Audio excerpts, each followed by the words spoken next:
Good evening, sitting here by the water, just talking to the Lord. I was on the phone talking to a good brother, and we were talking about leadership, and he started asking me questions about why do people support bad leaders. And I told him, I said, brother, there is a difference between good people and bad people.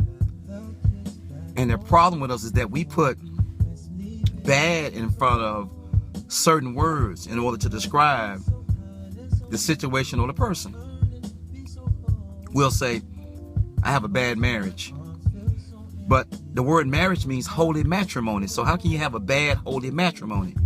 I don't believe in a such thing as bad leaders, bad leadership, or good leader or good leadership. I believe in good people and bad people. Now, if you have a bad-hearted person in a position of leadership, and he or she or they are being supported, then guess what? The entire body, the entire office, the entire business, the entire everything that's connected to the bad person that's leading is going to go down.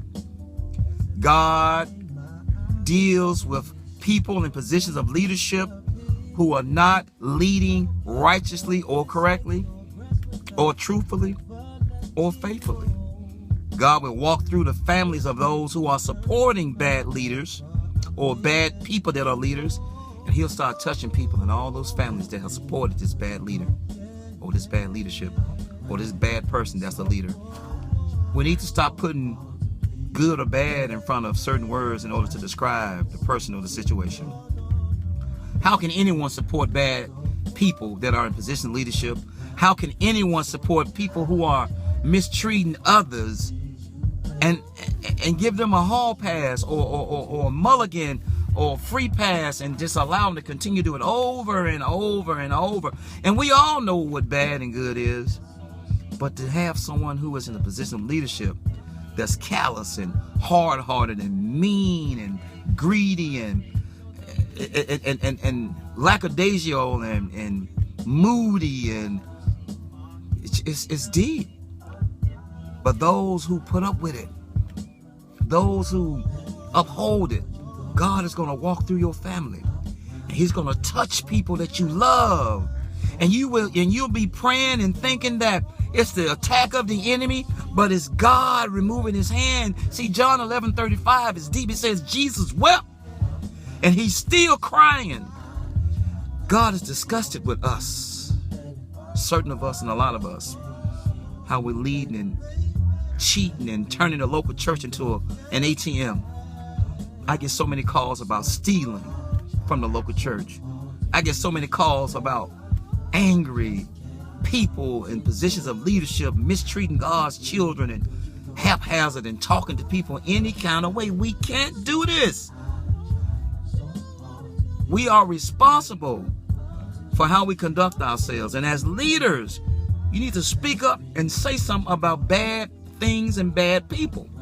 But when bad people support leaders that are bad in nature and evil and have hard hearts, we're going to suffer. We are suffering. Even the Bible says there's a way that seemeth right unto a man, but the ways thereof are the ways of death. The seem right way. How can anybody cheat the church, beat the church, steal from the church? How can anybody just support this? You need to pay attention. God will walk through the families of those who support people who are in positions of leadership that are awful, bad, and different. He will walk through the families of those who are supporting this leader, and he will touch your family members with sickness, disease, you name it.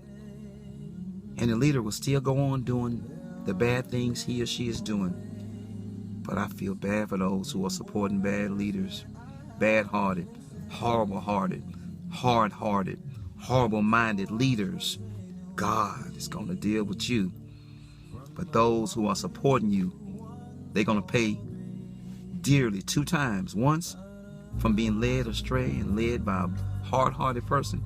And 2, when God starts touching family members in your house because you supported a leader with a bad heart.